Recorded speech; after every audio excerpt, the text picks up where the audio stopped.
पर्यावरण संवर्धन म्हणून काम करतात, पर्यावरण प्रेमी म्हणून आपला एक लोकप्रियता आहे, ख्याती आहे. नवी मुंबईवर एक आपलं विशेष महत्त्व, प्रेम असल्याचं नेहमी पाहण्यात आलेलं आहे. मागच्याच काही आठवड्यामध्ये इथे वन्य प्राणी दिसल्याचे असे एक प्रसारमाध्यमातून काही माहिती मिळाली. आपण ह्या सर्व परिसरामध्ये 365 दिवस याला आपल्या एकदम बाळासारखं, आपल्या संगोपनासारखं करत असतात.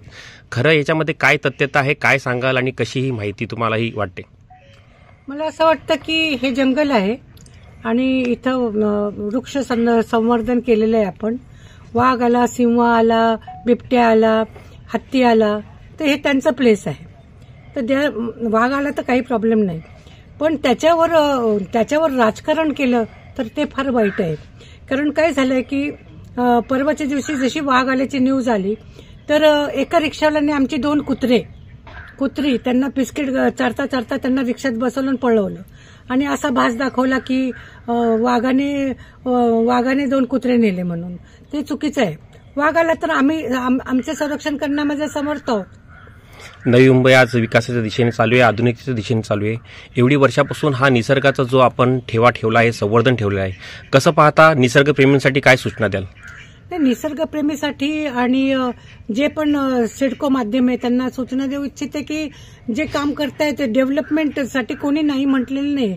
डेव्हलपमेंट करा, पण झाडाची कत्तल, निसर्गाची हानी होऊन देऊ नका, हेच आमचं बोलणं आहे. आणि निसर्गाला जोपासा, निसर्ग संवर्धन हे फार महत्वाची बाब आहे. आपल्या संस्थेच्या माध्यमातून आपण अनेक उपक्रम राबवत असता. आजच्या उपक्रमाचा मेन माध्यम काय होता आणि ही सगळी आपली जी नारी शक्ती आज इथं उपस्थित आहेत, काय म्हणून काय प्रसंग असाल, काय सांगाल?